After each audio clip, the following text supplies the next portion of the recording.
Queridos irmãos, queridas irmãs, então esse vídeo de número 246.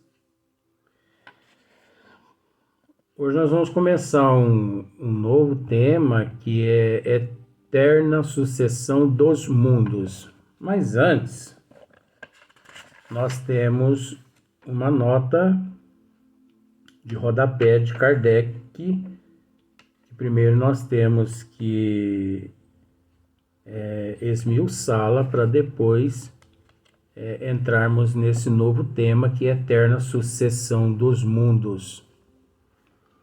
Então, Kardec diz assim aqui: dá-se em astronomia o nome de nebulosas irresolúveis, aquelas em cujo seio ainda se não puderam distinguir as estrelas que as compõem. Então, nós sabemos que hoje em dia, 2023, existe já tecnologia que pode visualizar o núcleo de algumas nebulosas, usando esse termo simbólico, aqui por perto da nossa Via Láctea. Por que usando esse termo simbólico? Porque esse processo é relativo, até porque nós sabemos que nem sempre aquilo que nós estamos vendo é, e o que nós não vemos é. Então, eu principalmente sei de certos acontecimentos que muitos espíritos no plano maior, eles agem em determinados momentos quando é para os cientistas descobrirem algumas coisas ou não descobrir, eles montam hologramas. Os bons espíritos montam hologramas, neutralizando determinadas regiões e, ao mesmo tempo, povoando determinadas regiões com nebulosas e aglomerações. É muito complexo, porque não se resume apenas no que acabei de dizer. Para esmiuçar o que eu acabei de dizer aqui, levaríamos um tempo assim, aproximadamente uns 10 vídeos. Então a gente procura simplificar em poucas palavras, né, uma enciclopédia. Mas existe alguns, por exemplo, James Webb, né, que é o mais novo telescópio. Ele consegue aqui as mais próximas galáxias, nebulosas, aliás, ele consegue visualizar o núcleo, o interior de uma nebulosa. Até porque elas encontram-se dentro de um raio de alcance do telescópio. Mas é preciso dizer que ele também é limitado. Ele é limitado. Então, ao mesmo tempo que é confiável, se tratando de universo infinito, é bom ficar um pouquinho atento, porque o que hoje eles afirmam, amanhã há outro material substituindo aquele material do dia anterior. Então, é o caso aqui. Dá-se em astronomia o nome de nebulosas irresolúveis, aquelas em cujo seio ainda não puderam distinguir as estrelas que as compõem. Porque nós sabemos que, vamos usar esse termo assim para simplificar, nós sabemos que as nebulosas são berços de estrelas, berço de planetas, berço de galáxias e de milhões de galáxias. Porque não sei se você teve a oportunidade de assistir no vídeo anterior, eles descobriram uma nebulosa, ela tem, se não me falha a memória agora, porque eu acho que eu não estou com aqui escrito, ou estou, 16 mil anos-luz de comprimento. Agora, 16 mil anos-luz de comprimento. Uma nebulosa. Agora, nós sabemos que nessa vastidão cósmica universal não existe só uma nebulosa. Agora, 16 mil anos-luz de comprimento.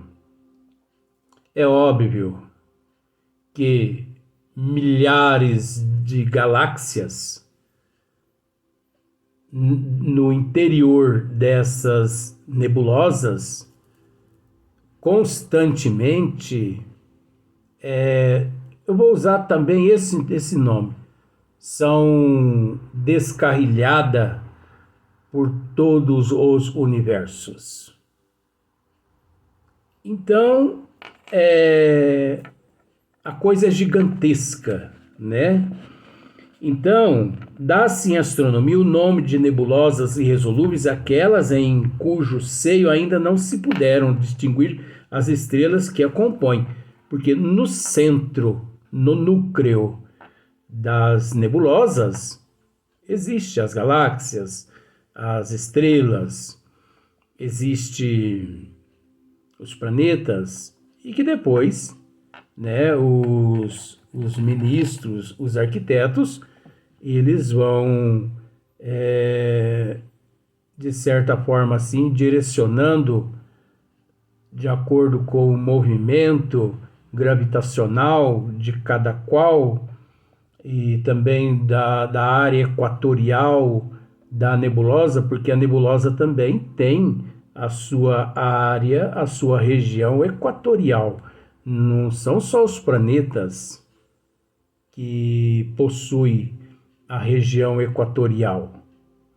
Então, da região equatorial da nebulosa é que se desprende esses corpos, né, que podemos dizer corpos, galáxias, estrelas, planetas e tudo mais. E desprendendo-se, é óbvio, tudo tem e tudo obedece os desígnios de Deus. A princípio, consideradas acervos de matéria cósmica em vias de condensação para formar mundos. Então, observe só, o que nós estamos dizendo aqui. Olha que Kardec está afirmando aqui algumas coisas que nós estamos dizendo. Ó. Então, eu vou voltar um pouquinho. As estrelas que os compõem foram, a princípio, consideradas, essas nebulosas, a princípio consideradas acervos de matéria cósmica em vias de condensação para formar mundos, né? Hoje, porém, geralmente se entende que essa aparência é devida ao afastamento e que, com instrumentos bastante poderosos, todas seriam resolúveis, né? Então, todas seriam resolúveis com aparelhos mais sofisticados. Então, por exemplo, algumas nebulosas próximas, vamos dizer próxima, porque nós não sabemos nem o que significa anos-luz, né? 16 mil anos-luz, só uma nebulosa. Então vamos pensar assim, para o telescópio James Webb, essas nebulosas aqui por perto, olha que ignorância, né? Que a gente tem que usar dessa forma. Aqui por perto, porque é onde ele consegue a visão dele, né? O raio de alcance dele. Porque o raio de alcance dele não é tão assim também como eles estão dizendo. Porque o raio de alcance do James Webb, vamos pensar o seguinte, que em matéria de infinito, ele ainda não saiu do espelho, da lâmina do microscópio, em matéria de infinito. Agora, nós devemos agradecer muito a Deus por essa tecnologia tão espetacular, tão avançada, porque por mais que James Webb, que é esse telescópio, ele ainda não conseguiu sair da lâmina do telescópio, do microscópio, aliás, mas podemos, não é? E nos deslumbramos com a natureza de Deus apresentada por Ele a todos nós. Mas é o que eu disse, o raio de alcance dele é muito pequeno ainda. Mas tá bom demais, porque é o que nós merecemos. Às vezes nós nem merecemos isso. Por isso nós devemos agradecer a Deus. Então, o que seriam essas nebulosas irresolúveis? Essas nebulosas irresolúveis são essas nebulosas as quais parece mais que uma nuvem, né? Mais que uma nuvem. Vamos simplificar numa nuvem. Então, por exemplo, você bate o olho no céu durante o dia e você vê uma nuvem. Só que você não consegue enxergar o interior dela. Por quê? Porque a nossa visão não consegue transpor, né, aquele obstáculo que é a nuvem. Nós não conseguimos enxergar o interior da nuvem. Isso é irresolúvel. Nós não conseguimos enxergar olho nu. Só que existe um outro termo aqui. Resolúveis. Já são aqueles aparelhos que conseguem enxergar, aqueles telescópios que conseguem enxergar o interior da nuvem, o interior da nebulosa. Então, como Kardec está dizendo aqui, muitas, olha só, dá-se em astronomia o nome de nebulosas irresolúveis, aquelas em cujo seio ainda se não puderam distinguir as estrelas que as compõem. Então, por que ainda os astrônomos não puderam distinguir o interior dessas nebulosas, as nebulosas irresolúveis? Porque elas são impenetráveis. Mas por que impenetráveis? Pelo fato de não existir telescópio possante, potente, capaz de romper esses obstáculos todos. Então, por mais tecnologia no ano de 2023, ainda existe essa dificuldade na astronomia, que não foi superado. E eu posso dizer uma coisa a você, isso nunca vai ser superado. Porque essas nebulosas irresolúveis, elas existem por toda a eternidade. Agora, é lógico que quanto mais nós evoluímos, aparelhos vão surgindo que vão desvendando aquelas mais próximas, mas vai sempre existir aquelas irresolúveis que mesmo no avanço tecnológico, ele vai ficar nos devendo mais tecnologias. Como aqui também, Kardec está dizendo, hoje, porém, geralmente se entende que essa aparência é devida ao afastamento e que com instrumentos bastante poderosos, todas seriam resolúveis. Tá vendo só? Todas seriam resolúveis com aparelhos mais sofisticados. Então, quantas nebulosas hoje, 2023, que James Webb, ele já conseguiu visualizar o interior de uma nebulosa, enquanto o Hubble, ele não conseguiu. Hubble não conseguiu penetrar o interior de uma nebulosa com as suas lentes mesmo possantes e potentes. Mas James Webb já conseguiu. Só que James Webb ainda ele é limitado, porque tudo de acordo com o merecimento e de acordo com a evolução nossa no mundo que nós nos encontramos.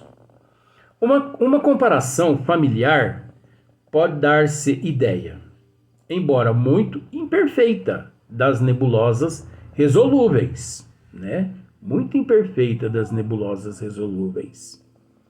São os grupos de centelhas projetadas pelas bombas dos fogos de artifício no momento de explodirem.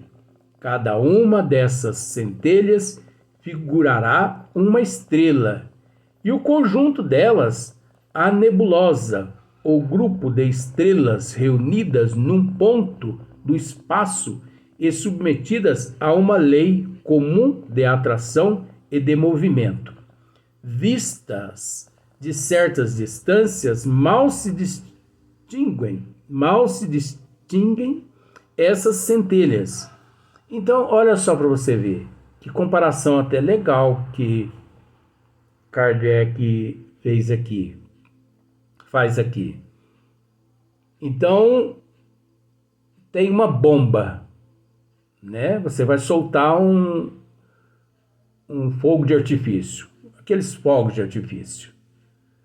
Então você pega, bota fogo ali, sobe aquela tocha de fogo. Lá em cima, e espalha para tudo quanto é lado fogos, para tudo quanto é lado.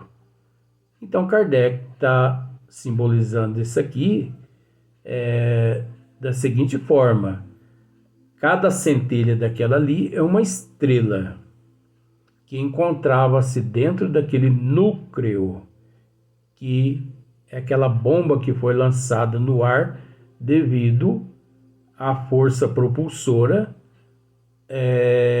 da pressão interna da pólvora, né? Então é uma comparação assim muito muito legal mesmo. Então, vistas de certas distâncias, mal se distingue essas centelhas, tendo o grupo por elas formado a aparência de uma nuvenzinha de fumaça. Não seria exata esta comparação se se tratasse de massa de matéria cósmica condensada. A nossa Via Láctea é uma dessas nebulosas. Olha só para você ver que interessante. A nossa Via Láctea é uma dessas nebulosas. Então, olha só para você ver. O que muitas pessoas não sabem é que a nossa Via Láctea é uma nebulosa. Luiz, mas não é uma nebulosa. Ora, nós não vamos discutir com Allan Kardec, nós não vamos discutir com Galileu, nós não vamos de forma nenhuma. Por quê? Até porque nós temos que entender que a nossa Via Láctea, ela é composta por um grupo que está aqui também, que eu deixei anotado para poder facilitar, não é verdade? Ela é composta por um grupo por cerca de 50 galáxias. A nossa Via Láctea, ela é composta por um grupo de cerca de 50 galáxias, né? Então, as mais conhecidas galáxias desse grupo estão a Via Láctea, Andrômeda e também Triângulo. As demais galáxias, anãs, que orbitam a Via Láctea ou Andrômeda. Então é muito interessante também essas galáxias anãs. É impressionante. Mas nós vamos chegar nessa parte. Então, Allan Kardec está dizendo aqui que a nossa Via Láctea, ela é uma nebulosa. Então vamos pensar da seguinte forma: se nós nos afastarmos através de uma nave à velocidade da luz, 300.000 quilômetros por segundo, se nós nos afastarmos, pelo menos, vamos pensar assim, uns 2 milhões de anos-luz da nossa Via Láctea, de lá, nós vamos usar um telescópio e direcioná-lo na direção da nossa Via Láctea. Só que nós não vamos ver a nossa Via Láctea. Sabe por quê? Porque a nossa Via Láctea, ela vai encontrar-se dentro da nebulosa. Então a nossa Via Láctea, ela ainda encontra-se dentro de uma nebulosa. Olha que coisa mais interessante. Só que não é só a nossa Via Láctea que encontra-se dentro dessa nebulosa. Aproximadamente 50 outras galáxias. Ora, isso é Galileu que está dizendo? Isso é Kardec que está dizendo? E com todo respeito eu vou ficar com Kardec mesmo, vou ficar com Galileu mesmo. Então, a nossa Via Láctea, ela é uma nebulosa que por vezes é composta por aproximadamente 50 outras galáxias.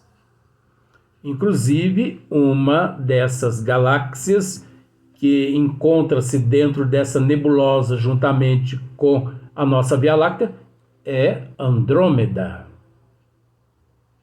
Da mesma forma, quando nós vemos as fotos de nebulosas divulgadas pela NASA, no interior dessas nebulosas, você entendeu?